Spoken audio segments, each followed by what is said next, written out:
ओम नमः शिवाय। हर हर महादेव। आज फाल्गुन माह के शुक्ल पक्ष की प्रतिपदा तिथि है। अमावस्या तिथि की समाप्ति सुबह 6:14 पर हो गई है। आप सभी की मंगल कामना के साथ शुरू करते हैं आज की कथा।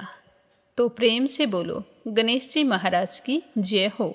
एक छोटे से गांव में गणपति भट्ट नाम के एक ब्राह्मण रहते थे। वह वेदों और पुराणों के अच्छे ज्ञाता थे। गणपति भट्ट को लगता था कि परब्रह्मा भगवान का स्वरूप गणेश जी के जैसा ही है और उनके दर्शन मात्र से ही मुक्ति प्राप्त हो जाती है। तो वे गणेश जी भगवान के परम भगत थे। एक बार गणपति भट्ट ब्रह्म पुराण पढ़ रहे थे तो उसमें लिखा था कि नीलगिरी में भगवान जगन्नाथ परम ब्रह्मा के रूप में प्रकट हुए हैं। व्यक्ति को उनके दर्शन मात्र से ही मोक्ष की प्राप्ति हो जाती है। उनके दर्शन करने वालों को कभी भी यमराज के सामने नहीं आना पड़ता। तो गणपति भट्ट परब्रह्मा के दर्शन के लिए जगन्नाथपुरी की यात्रा पर चल पड़े। मार्ग में भीख मांगकर जो कुछ भी प्राप्त होता उससे अपने पेट की भूख शांत कर लेते। अगर किसी दिन भोजन नहीं मिलता तो पत्ते खाकर और जल पीकर ही भूख मिटा लेते। लंबी यात्रा करते करते गणपति भट्ट जगन्नाथपुरी के प्रवेश द्वार अथर नाला पहुंच गए। अथर नाला के विषय में मान्यता है कि जो भी इस स्थान को पार करके पूरी धाम पहुंचा है उसे कभी भी यमराज दंड नहीं देता। तो गणपति भट्ट वहां पर रुक गए। स्नान करने के बाद में कुछ समय के लिए परम ब्रह्मा का ध्यान करने के लिए वहां पर बैठ गए। तो उन्होंने देखा कि कुछ श्रद्धालु जगन्नाथ मंदिर की ओर से आ रहे हैं। सभी बहुत ही प्रसन्न लग रहे हैं और उनके चेहरे पर संतुष्टि के भाव थे। उनके हाथों में जगन्नाथ जी का प्रसाद था। तो गणपति भट्ट ने उन भक्तों से पूछा कि आप लोग कहाँ से आ रहे हैं। तो वो श्रद्धालु कहने लगे कि हम जगन्नाथ मंदिर के दर्शन करने के पश्चात आज 5 दिनों के बाद वापिस अपने घर लौट रहे हैं। जगन्नाथ जी के दर्शन करके हम बहुत ही प्रसन्न हैं। तो गणपति भट्ट ने हैरान होकर उनसे पूछा कि क्या वहाँ आपको परम ब्रह्मा के दर्शन हुए। तो श्रद्धालु कहने लगे कि हाँ, हम लोगों ने वहाँ परम ब्रह्मा के दुर्लभ दर्शन किए हैं। तो उनकी बात सुनकर गणपति भट्ट ने फिर पूछा कि क्या आपने वहाँ परम ब्रह्मा के दर्शन ही किए हैं। तो सभी ने प्रसन्नचित्त होकर बताया कि हाँ, हम सभी ने वहाँ पर परम ब्रह्मा के दर्शन ही तो किए हैं। तो गणपति भट्ट विचार करने लगे कि यह कैसे हो सकता है। अगर इन भक्तों ने परम ब्रह्मा के दर्शन किए हैं तो यह लोग अपने घर की ओर वापस कैसे लौट रहे हैं। इनको तो परम ब्रह्मा में विलीन हो जाना चाहिए था। फिर उन्होंने पुराण में दोबारा पढ़ा। उसमें लिखा था कि जो भी परम ब्रह्मा के दर्शन करता है उसे मोक्ष प्राप्त हो जाता है। तो फिर यह लोग दर्शन करने के पश्चात अपने घर कैसे लौट सकते हैं। अब गणपति भट्ट का मन मस्तिष्क उस समय भ्रमित हो रहा था।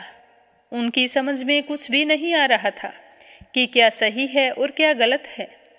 एक पल के लिए उनके मन में विचार आया कि मेरा तो इतनी दूर आना व्यर्थ हो गया, आत्महत्या करके अपना शरीर त्याग देता हूँ।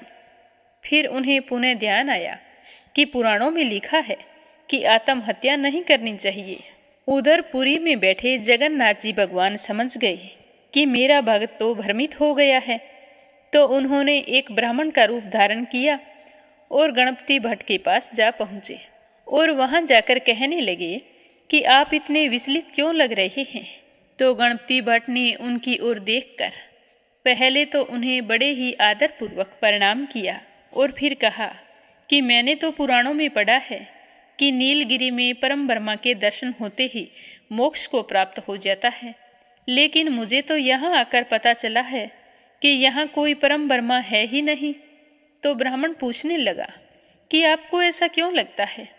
तो गणपति भट्ट कहने लगे कि मैंने पढ़ा है कि जो भी व्यक्ति परम ब्रह्मा के दर्शन करता है उसका शरीर तो परम ब्रह्मा में विलीन हो जाता है, लेकिन मैंने तो भक्तों को उनके दर्शन के पश्चात अपने घर की ओर जाते हुए देखा है।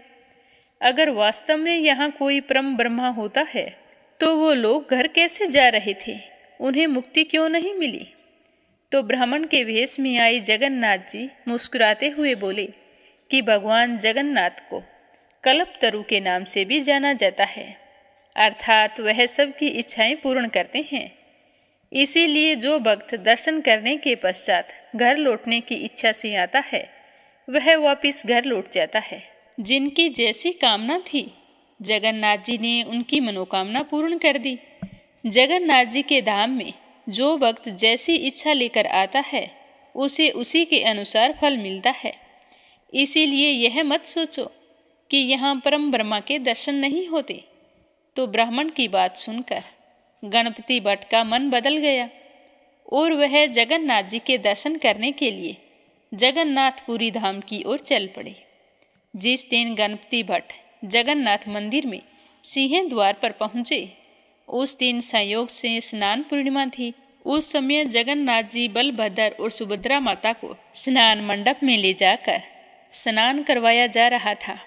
हजारों की संख्या में भक्त अपने देवता के दर्शन करने के लिए वहां पर आए हुए थे। तो गणपति भट्ट ने भी वहां जगन्नाथ जी के दर्शन किए। गणपति भट्ट का दृढ़ विश्वास गणेश जी पर था। उनका विश्वास था कि परम ब्रह्मा का चेहरा गणेश जी जैसा है। जब उनको जगन्नाथ जी का चेहरा गणेश जी जैसा दिखाई नहीं दिया तो वो उनको बिना प्रणाम किए निराश होकर लौट आए। अपने भक्त को निराश होकर जगन्नाथ भगवान कैसे जाने देते। तो जगन्नाथ भगवान ने उसी रात राजा के एक सेवक को सपने में दर्शन दिए। जगन्नाथ जी भगवान कहने लगे कि मेरा भक्त इतनी दूर से मेरे दर्शन के लिए आया था, लेकिन मेरा चेहरा गणेश जी जैसा नहीं था, तो वह निराश होकर लौट रहा है। इसीलिए तुम तुरंत जाओ और उसे वापस बुला कर लाओ और उससे बोलो कि वापस आकर गणेश जी मुख के दर्शन करे। तो यह सुनकर राजा का सेवक तुरंत उठा और गणपति भट्ट को ढूंढने के लिए चल पड़ा। गणपति भट्ट बहुत ही उदास होकर जा रहा था तो उसके पास पहुंचकर वह कहने लगा कि आप तो बहुत ही भाग्यशाली हैं। जगन्नाथ भगवान आपको स्वयं दर्शन देना चाहते हैं, अतः आप मेरे साथ पुनः मंदिर चलें, जहां आपको परम ब्रह्मा के दर्शन होंगे। जहां भगवान परम ब्रह्मा के रूप में सभी को दर्शन देते हैं और आप वहां से वापस लौट रहे हैं, ऐसे कैसे हो सकता है। चलो आप मेरे साथ, भगवान के दर्शन करने के बाद ही जाना। तो गणपति भट्ट कहने लगे कि वहाँ परम ब्रह्मा कहाँ हैं, उनका चेहरा गणेश जी जैसा नहीं है और मेरा दृढ़ विश्वास है कि परम ब्रह्मा का चेहरा गणेश जी के मुख के समान है। मुझे तो उनके चेहरे पर सूंड भी दिखाई नहीं दी, फिर तुम मुझे वापस लौटने के लिए क्यों कह रहे हो। तो मुदिरत कहने लगे कि आप एक बार दोबारा मंदिर जाएं, आपको इस बार परम ब्रह्मा के स्वरूप में गणेश जी का चेहरा दिखाई देगा। इस तरह राजा के सेवक के बार बार अनुरोध करने पर गणपति भट्ट पुनः मंदिर में गए। इस बार उन्हें भगवान जगन्नाथ और बलभद्र के चेहरे पर एक बड़ी सूंड और सुंदर दंत के दर्शन हुए। तो जिसे देखकर गणपति भट्ट ने प्रसन्न होकर उनकी स्तुति की। गणपति भट्ट परम ब्रह्मा के ध्यान में लीन होकर पृथ्वी पर गिर पड़े और उनकी आत्मा प्रभु में विलीन हो गई। वहां पर उपस्थित भक्त इस बात के प्रत्यक्षदर्शी बने। कहा जाता है कि उसके पश्चात से ही स्नान पूर्णिमा के दिन जगन्नाथ जी का हाथी भेष या फिर गजानन भेष बनाया जाता है। तो ये थी गणेश जी के परम भक्त की कहानी। बोलो गणेश गजानन की जय हो। तो प्रेम से कहिए अन्नपूर्णा माता की जय हो। एक समय की बात है, काशी में एक धनंजय नाम का आदमी रहता था। उसकी पत्नी का नाम था सुलक्षणा। धनंजय और उसकी पत्नी को वैसे तो कोई बात का दुख नहीं था। दोनों बहुत ही प्रेम भाव से रहते थे, लेकिन वो बहुत ही गरीब थे। यही उनके दुख का कारण था। यही दुख उन्हें हर समय सताता रहता था। एक दिन सुलक्षणा अपने पति से कहने लगी कि स्वामी, आप कोई काम करो तो हमारी गरीबी टले। ऐसे तो कैसे काम चलेगा, कब तक हम इस तरह बैठे रहेंगे, कोई काम तो करो। तो धनंजय के मन में अपनी पत्नी की बात बैठ गई और वो उसी दिन विश्वनाथ शंकर जी को प्रसन्न करने के लिए बैठ गया और कहने लगा कि हे देवादिदेव विश्वेश्वर, मुझे पूजा पाठ करना कुछ नहीं आता। मैं तो केवल आपके भरोसे बैठा हूँ। इस तरह विनती करके वह 2-3 दिन तक भूखा प्यासा बैठा रहा। यह देखकर भगवान शंकर ने उसके कान में कहा कि अन्नपूर्णा अन्नपूर्णा अन्नपूर्णा। तो इस प्रकार 3 बार कहा। तो धनंजय सोच में पड़ गया कि यह कौन था, क्या कह गया। 3 बार एक ही शब्द बोला कि अन्नपूर्णा अन्नपूर्णा अन्नपूर्णा। इसका क्या मतलब है। यह सोच रहा था कि तभी मंदिर से ब्राह्मण आ रहे थे। उन्हें देखकर पूछने लगा कि पंडित जी, अन्नपूर्णा कौन है। तो ब्राह्मण हंसने लगे कि तू जो 3-4 दिनों से अन्न छोड़ के बैठा है, तो तुझे अन्न की बात ही सूझेगी। अब तू घर जा और अन्न ग्रहण कर। तो धनंजय घर आ गया, अपनी पत्नी से सारी बात कही। तो उसकी पत्नी कहने लगी कि हे नाथ, चिंता मत करो, स्वयं शंकर जी ने यह मंत्र दिया है, वे स्वयं ही इसका खुलासा करेंगे। आप फिर जाओ और उनकी आराधना करो। तो धनंजय फिर मंदिर में चला गया और पूजा करने बैठ गया। रात्रि में शंकर जी ने आज्ञा दी और कहा कि तुम पूर्व दिशा में चला जा। तो वह भगवान के कहे अनुसार पूर्व दिशा की ओर चल पड़ा। अन्नपूर्णा का नाम जपता जा रहा था, रास्ते में फल खाता, झरनों का पानी पीता। इस प्रकार कितने ही दिनों तक चलता गया। वहां उसे चांदी सी चमकती हुई वन की शोभा दिखाई दी और एक बहुत ही सुंदर सरोवर था। उसके किनारे कितनी ही अप्सराएं झुंड बनाकर बैठी थी, एक कथा सुना रही थी और बाकी सारी मिलकर माँ अन्नपूर्णा बार बार कह रही थी। तो यह मार्गशीर्ष मास की उजेली रात्रि थी और उनका अन्नपूर्णा माता का व्रत था। जिस शब्द की खोज करने के लिए वह निकला था, वह शब्द उसे वहां सुनाई दिया। तो धनंजय उनके पास गया और पूछने लगा कि हे देवियों, आप यह क्या कर रही हो। तो उन्होंने कहा कि हम सारी की सारी माँ अन्नपूर्णा का व्रत करती हैं। तो धनंजय पूछने लगा कि देवियों, इस व्रत के करने से क्या फल मिलता है। क्या यह व्रत किसी और ने भी किया है। इस व्रत को कब किया जाता है, कैसा व्रत है और इसकी पूजा विधि क्या है, सब कुछ मुझे विस्तार से बताओ। तो वो सारी अप्सराएं कहने लगी कि इस व्रत को कोई भी कर सकता है। 21 दिन के लिए 21 गांठ का सूत लेना चाहिए। 21 दिन यदि ना बने तो 1 दिन उपवास करे।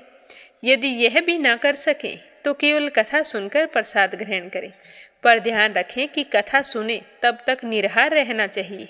अगर कथा सुनने वाला कोई ना मिले तो पीपल के पत्तों को रखकर सुपारी या घृत कुमारी वृक्ष के सामने कर दीपक को साक्षी मानकर सूर्य, गाय, तुलसी या महादेव को कथा सुनाए। कथा सुनने से पहले मुख में एक दाना तक ना डालें। यदि भूल से भी कुछ आपके मुंह में चला जाता है तो 1 दिन फिर से उपवास करें। व्रत के दिन क्रोध ना करें और झूठ भी ना बोलें। धनंजय कहने लगा कि इस व्रत के करने से क्या होगा। तो वो कहने लगी कि अंधों को नेत्र मिले, लूलों को हाथ मिले, निर्धन के घर धन आए, बांझी को संतान मिले, मूर्ख को विद्या आए। जो जिस कामना से इस व्रत को करे, माँ अन्नपूर्णा उसकी सारी मनोकामनाएं पूर्ण करती है। वह कहने लगा कि बहनों, मेरे पास धन नहीं है, विद्या भी नहीं है, कुछ भी तो नहीं है। मैं तो दुखिया ब्राह्मण हूँ। क्या तुम मुझे इस व्रत का सूत दोगी। तो वो कहने लगी कि हाँ भाई, तेरा कल्याण हो, हम तुम्हें अवश्य देंगे। ये लो व्रत का मंगल सूत। तो धनंजय ने भी उस दिन से व्रत शुरू कर दिया। व्रत पूरा हुआ तो सरोवर में से 21 खंड की सोने की हीरा मोती जड़ी हुई एक सीढ़ी प्रकट हुई। धनंजय जय अन्नपूर्णा अन्नपूर्णा कहता हुआ इस सीढ़ियों में उतरता ही गया। तो उतरते उतरते उसने देखा कि करोड़ों सूर्य से प्रकाशमान अन्नपूर्णा माता का मंदिर है। उसके सामने सोने के सिंहासन पर माता अन्नपूर्णा विराजमान है। सामने भिक्षा हेतु शंकर जी खड़े हैं। देवांगनाएं चंवर डुलाती है, कितने ही हथियार बांधे पहरा देती है। तो धनंजय दौड़कर जगदम्बा के चरणों में गिर गया। तो देवी माँ उसके मन का क्लेश जान गई। धनंजय कहने लगा कि माता, आप तो अंतर्यामिनी हो, मैं अपनी दशा क्या बताऊं। तो माता कहने लगी कि मेरा व्रत किया है, जा सारा संसार तेरा सत्कार करेगा। माता ने धनंजय के जीवा पर बीज मंत्र लिख दिया। अब तो उसके रोम रोम में विद्या प्रकट हो गई।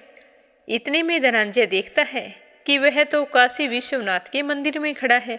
तो माँ का वरदान लेकर धनंजय घर आ गया।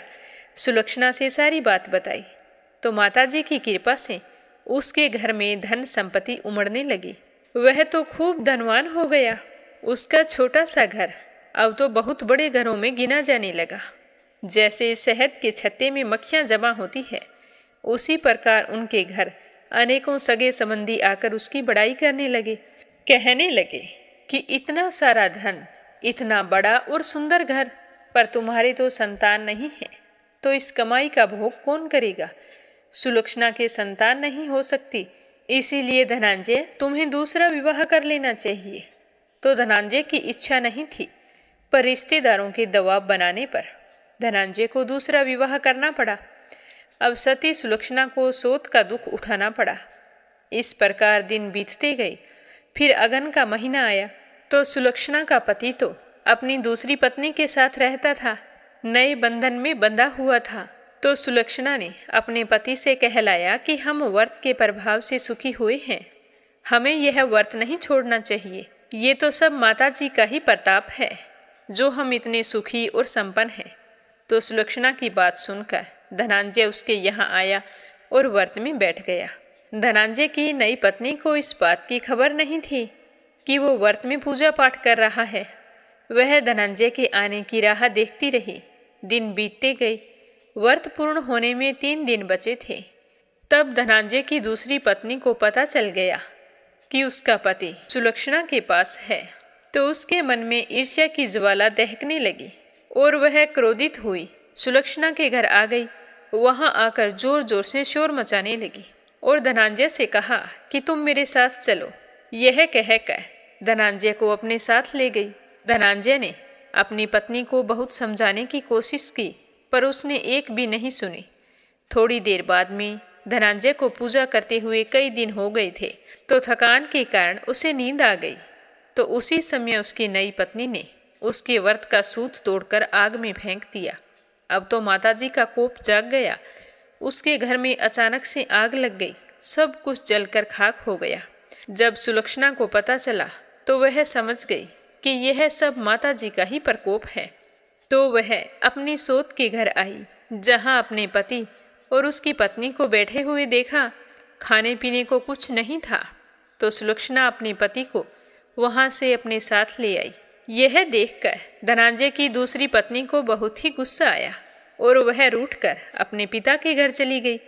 अब पति को परमेश्वर मानने वाली सुलक्षणा कहने लगी कि हे स्वामी, घबराना बिल्कुल नहीं। माताजी की कृपा अलौकिक है। पुत्र कुपुत्र हो जाता है, पर माता कुमाता कभी नहीं होती। अब आप श्रद्धा और भक्ति से आराधना शुरू करो, वे जरूर हमारा कल्याण करेंगी।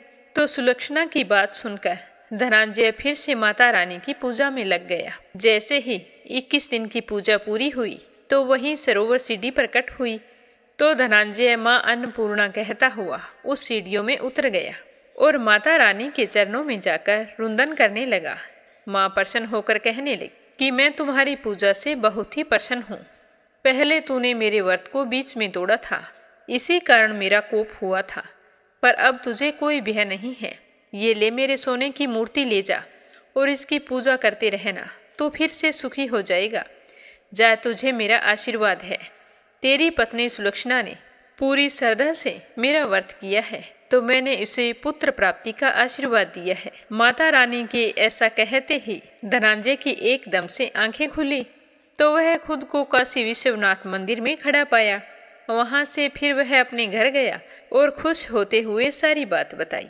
तो माता रानी की कृपा से सुलक्षणा के दिन चढ़े और 9 महीने पूरे होते ही एक सुंदर पुत्र को जन्म दिया।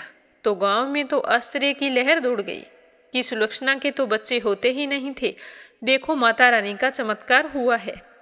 तो इसी प्रकार उस गांव में एक निसंतान सेठ रहता था। उसने भी माँ अन्नपूर्णा का व्रत किया, जिससे उन्हें संतान की प्राप्ति हुई। तो माता रानी का चमत्कार देखकर वह सेठ बहुत ही प्रसन्न हुआ और उस गांव में माता अन्नपूर्णा का मंदिर बनवा दिया। तो उसमें माता रानी बड़ी धूमधाम से पधारी। यज्ञ किया गया और सेठ जी ने धनंजय को मंदिर का पुजारी बना दिया। जीविका के लिए मंदिर की दक्षिणा और रहने के लिए बड़ा सा सुंदर भवन दे दिया। अब धनंजय अपनी पत्नी और पुत्र के साथ वहां रहने लगा। वहां माताजी का खूब चढ़ावा आता, उससे खूब आमदनी होती। उधर नई बहू के पिता के घर में डाकुओं ने डाका डाल दिया और सब कुछ लूट गया। अब वे तो भीख मांगकर पेट भरने लगे। सुलक्षणा को जब इस बात का पता चला तो उन्हें बुलावा भेजा। संदेशा मिलते ही बाप बेटी दोनों वहां आ पहुंचे और सुलक्षणा से माफी मांगने लगे। सुलक्षणा ने उन्हें अलग घर बनवा दिया और उनके अन्न वस्त्र का प्रबंध कर दिया। धनंजय, सुलक्षणा और उसका पुत्र माताजी की कृपा से आनंद पूर्वक रहने लगे। हे माता रानी, जैसे आपने धनंजय और सुलक्षणा के भंडार भरे, वैसे सबके भंडार भरना। जो भी आपका व्रत रखकर आपकी इस कथा को श्रद्धा भाव से सुने, उसकी सारी मनोकामनाएं पूर्ण करना। बोलो अन्नपूर्णा माता की जय हो। अब सुनते हैं बांके बिहारी की कथा। मथुरा के निकट एक गांव में एक छोटी सी लड़की रहा करती थी। वृंदावन के पास होने के कारण वहां बहुत सारे लोग ठाकुर जी के दर्शनों के लिए जाते थे। तो उस बच्ची के घर वाले भी हर साल ठाकुर जी के दर्शन करने के लिए जाते। तो वह लड़की अपने बाबा से कहती कि बाबा, मुझे भी ठाकुर जी के दर्शन करने हैं। तो उसके पिताजी कहते कि बेटा, ठाकुर जी के दर्शन के लिए तो तुझे मैं जरूर ले चलता, पर तुम बहुत छोटी हो और वहाँ पर बहुत ही भीड़ है। तुम इतनी दूर चल भी नहीं सकोगी और आगे खूब लंबी लंबी लाइनें लगी है, तो उसमें भी तुम्हारे लिए मुश्किल हो जाएगा। जब तुम बड़ी हो जाओगी तो तुम्हें मैं जरूर लेकर जाऊंगा। तो इसी तरह समय बीतता गया। फिर कोई कारणवश उसके घर वालों का वृंदावन जाना नहीं हुआ और समय के साथ वह लड़की बड़ी हो गई। पर उसके मन में ठाकुर जी के प्रति बहुत ही प्रगाढ़ प्रेम था। उसका मन हमेशा ठाकुर जी के दर्शन के लिए ललायित रहता था। वह बहुत दुखी रहती थी कि सारे के सारे ठाकुर जी के दर्शन करके आते हैं, पर मैं तो आज तक नहीं जा सकी। क्या पता मेरे भाग्य में ठाकुर जी के दर्शन लिखे हैं या नहीं लिखे हैं। गांव में उसकी बहुत सारी सहेलियां थी, सारी की सारी ठाकुर जी के दर्शन करके आती थी और आकर उसके रूप का वर्णन उसके सामने करती। तो इस बच्चे की ललक और भी ज्यादा बढ़ जाती। समय के साथ वो बड़ी हो रही थी, पर उसका वृंदावन जाना नहीं हुआ। ऐसा करते करते वो विवाह योग्य हो गई। अब उसके बाबा को उसके विवाह की चिंता सताने लगी, तो उसके लिए अच्छे से रिश्ते की तलाश शुरू कर दी। पर उसका रिश्ता वृंदावन में ही तय हो गया। इसे अब संयोग कहो या ठाकुर जी का आशीर्वाद। वो तो ये जानकर बहुत ही खुश हुई कि मैं अब ठाकुर जी के दर्शन कर सकूंगी। शुभ मुहूर्त देखकर उसका विवाह हो गया। अब वह अपने ससुराल पहुंच गई।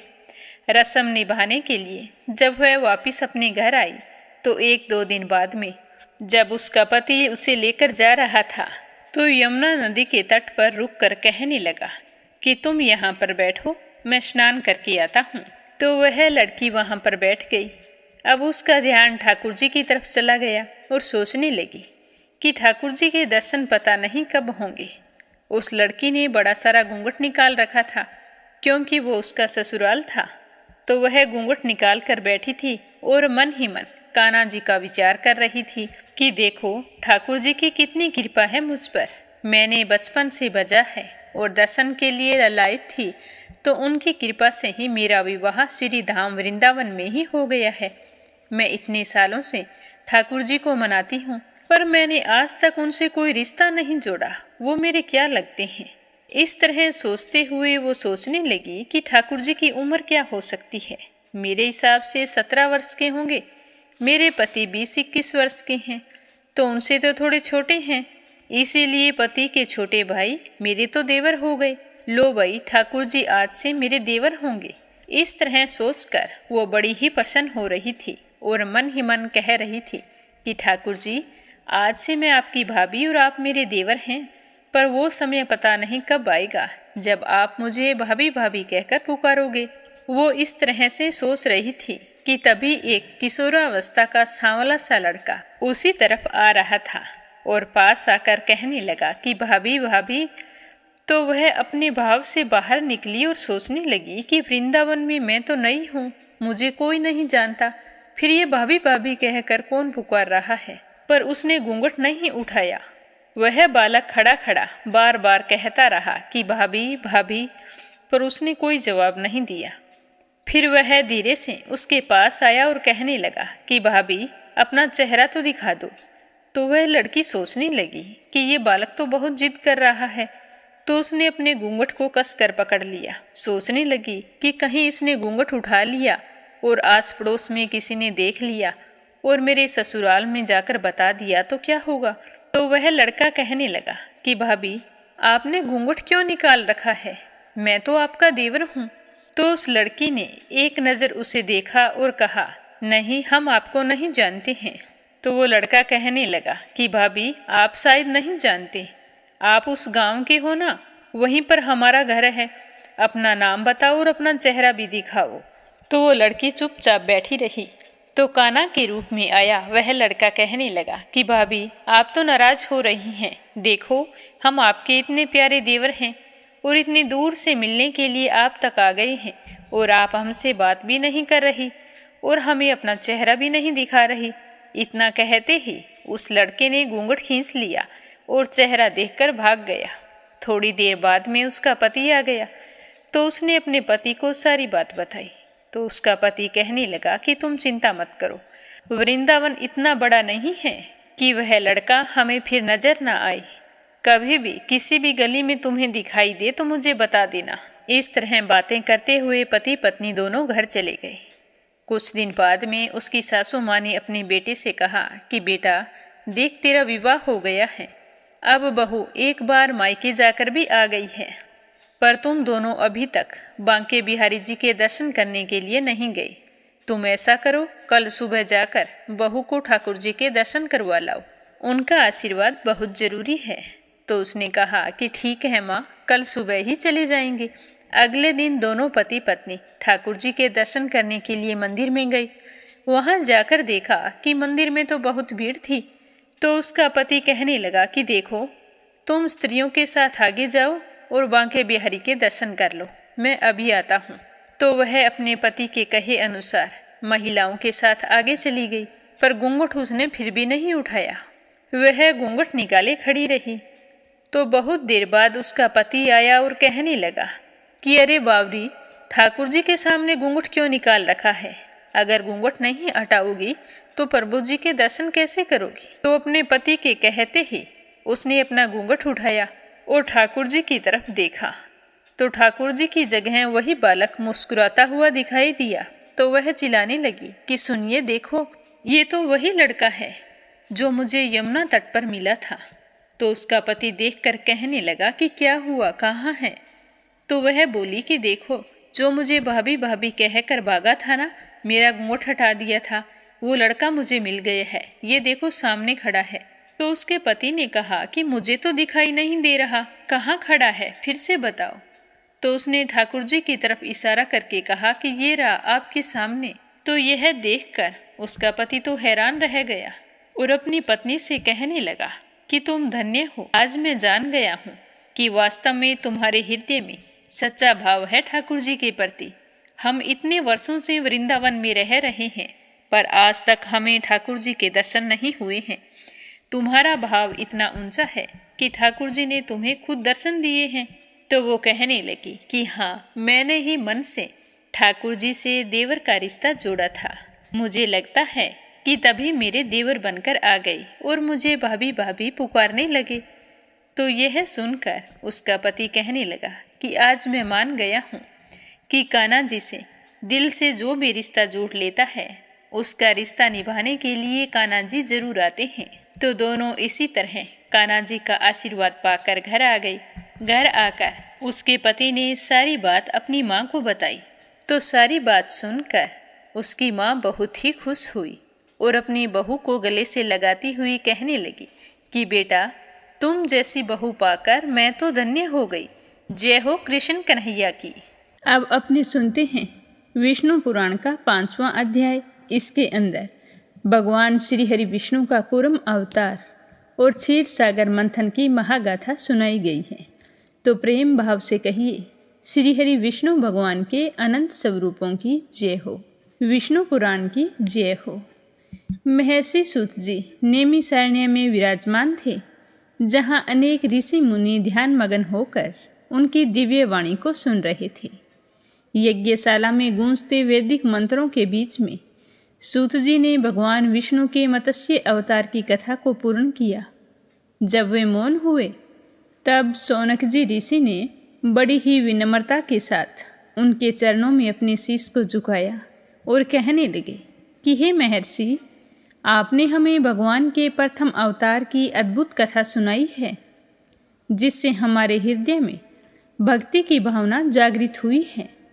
अब कृपया करके हमें यह बतलाइए कि जब देवताओं और असुरों के बीच में असंतुलन उत्पन्न हो गया, तब भगवान ने किस प्रकार धर्म की रक्षा की।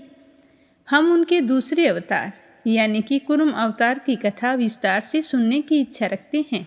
तो शौनक जी की बात सुनकर महर्षि सूत जी ने गहन दृष्टि से उपस्थित ऋषियों की ओर देखा तो उनका चेहरा दिव्यता से चमक उठा। वे कहने लगे कि हे महर्षियों, भगवान विष्णु सृष्टि के संतुलन को बनाए रखने के लिए समय समय पर अवतार लेते हैं। जब देवगण अत्यंत निर्बल हो गए और असुरों ने तीनों लोकों पर अपना अधिकार कर लिया, तब भगवान ने अपने कुर्म अवतार के द्वारा धर्म की पुनः स्थापना की। यह कथा न केवल देवताओं की विजय गाथा है, अपितु यह ब्रह्मांड के रहस्य को उद्घाटित करने वाली कथा भी है। आज मैं इस कथा को तुम्हें सुनाता हूँ, तुम ध्यानपूर्वक सुनना। बहुत समय पूर्व जब असुर अत्यंत शक्तिशाली हो गए, तब त्रिलोक में उनका वर्चस्व स्थापित हो गया। देवराज इंद्र पराजित होकर स्वर्गलोक से पलायन कर गए। वरुण, अग्नि, यम और अन्य देवता भी अपनी शक्तियों को अत्यंत क्षीण होता देखकर चिंतित हो उठे और पृथ्वी पर अधर्म बढ़ने लगा। यज्ञ और तपस्या विघ्नग्रस्त हो गई और सत्य का प्रकाश भी मंद पड़ गया। पितामह ब्रह्मा जी ने इस स्थिति को देखकर गहन चिंता व्यक्त की और समस्त देवताओं को लेकर क्षीर सागर की ओर प्रस्थान किया, जहां भगवान विष्णु योग निद्रा में शेष नाग की सैया पर विराजमान थे। जब समस्त देवताओं ने भगवान विष्णु के चरणों में गिरकर उनकी स्तुति की, तब भगवान ने मंद मुस्कान के साथ अपनी दिव्य दृष्टि खोली और कहने लगे कि हे देवगण, चिंता मत करो। तुम्हारी समस्या का समाधान समुद्र मंथन में निहित है। यदि तुम क्षीर सागर का मंथन करोगे तो अमृत प्रकट होगा, जिसको ग्रहण करने से तुम पुनः बलशाली हो जाओगे। फिर तुम्हें कोई नहीं हरा सकेगा। इसीलिए तुम असुरों के साथ मिलकर समुद्र मंथन करो। तो भगवान श्री हरि विष्णु की बात सुनकर इंद्र ने अत्यंत विनीत स्वर में पूछा कि हे प्रभु, असुर तो हमारे घोर शत्रु हैं, वे हमारे साथ मिलकर समुद्र मंथन क्यों करेंगे। तो भगवान कहने लगे कि असुर स्वभाव से बहुत ही लोभी होते हैं। उन्हें यह विश्वास दिलाओ कि समुद्र मंथन करने से जो अमृत प्रकट होगा, उस पर आपका अधिकार होगा। वे अवश्य ही इस कार्य में शामिल हो जाएंगे। तो देवताओं ने भगवान श्री हरि विष्णु की आज्ञा का पालन किया और असुरों के पास जाकर समुद्र मंथन का प्रस्ताव रखा। तो असुरों ने विचार किया कि यदि अमृत प्राप्त हो जाएगा तो हम तो अमर हो जाएंगे और फिर देवताओं का तो कोई अस्तित्व ही नहीं रहेगा। तो यह सोचकर वे समुद्र मंथन के लिए तैयार हो गए। अब सवाल यह था कि समुद्र मंथन के लिए एक विशाल मथानी और एक सुदृढ़ रस्सी की आवश्यकता थी। इसके लिए मंदराचल पर्वत को मथानी बनाने का निश्चय हुआ। यह पर्वत अत्यंत विशाल और भारी था। देवताओं और असुरों ने मिलकर इसे समुद्र तक पहुंचाने का प्रयास किया, परंतु यह तो उनके सामर्थ्य से परे था। वे अपने प्रयत्न में विफल हो गए। तब भगवान विष्णु ने गरुड़ को आज्ञा दी और गरुड़ अपने प्रचंड बल से मंदराचल पर्वत को उठाकर समुद्र के मध्य में स्थापित कर दिया। अब समुद्र मंथन के लिए एक रस्सी की जरूरत थी, तो इस कार्य के लिए वासुकी नाग को चुना गया। तो असुरों ने वासुकी को मुख की ओर से पकड़ लिया और देवताओं ने उसकी पूंछ कसकर पकड़ ली और मंथन शुरू हो गया। लेकिन फिर भी एक समस्या उत्पन्न हो गई। जैसे ही मंथन आरंभ हुआ, मंदराचल पर्वत समुद्र की गहराइयों में डूबने लगा। तो यह देखकर देवता और असुर भयभीत हो उठे, क्योंकि यदि पर्वत डूब जाता तो सारा प्रयास विफल हो जाता। तब भगवान विष्णु ने अपने कूर्म अवतार को धारण किया और उन्होंने एक विशाल कछुए के रूप में समुद्र में प्रवेश किया और अपनी असीम शक्ति से मंदराचल पर्वत को अपनी पीठ पर स्थापित कर लिया। अब मंथन निर्विघ्न रूप से होने लगा। समुद्र मंथन से अनेक अद्भुत वस्तुएं प्रकट हुई। सबसे पहले हलाहल विष प्रकट हुआ, जो अत्यंत घातक था। इसकी ज्वाला से समस्त देवता और असुर भयभीत हो उठे। तब भगवान शिव ने इसे अपने कंठ में धारण किया, जिससे उनका कंठ नील वर्ण का हो गया और तभी से वे नीलकंठ कहलाए। उसके बाद कामधेनु गाय, उत्सरेवा अश्व, ऐरावत हाथी, कौस्तुभ मणि और कल्प वृक्ष प्रकट हुए। अंत में देवी लक्ष्मी स्वयं समुद्र से प्रकट हुई और उन्होंने भगवान विष्णु को अपने पति के रूप में वर्ण किया। और उसके पश्चात अमृत कलश मिला। जैसे ही असुरों ने अमृत कलश देखा तो वे उसे हड़पने के लिए आगे बढ़े। तब भगवान विष्णु ने मोहिनी रूप धारण किया। वे एक दिव्य स्त्री के रूप में प्रकट हुए, जिनकी सौंदर्य छटा अपरंपार थी। तो उसे देखकर असुर उनके रूप और सौंदर्य से मोहित हो गए और स्वयं ही अमृत कलश उन्हें सौंप दिया। भगवान मोहिनी रूप में अमृत को देवताओं में वितरित करने लगे। इस प्रकार देवताओं ने अमृत का पान किया और वे पुनः बलशाली हो गए।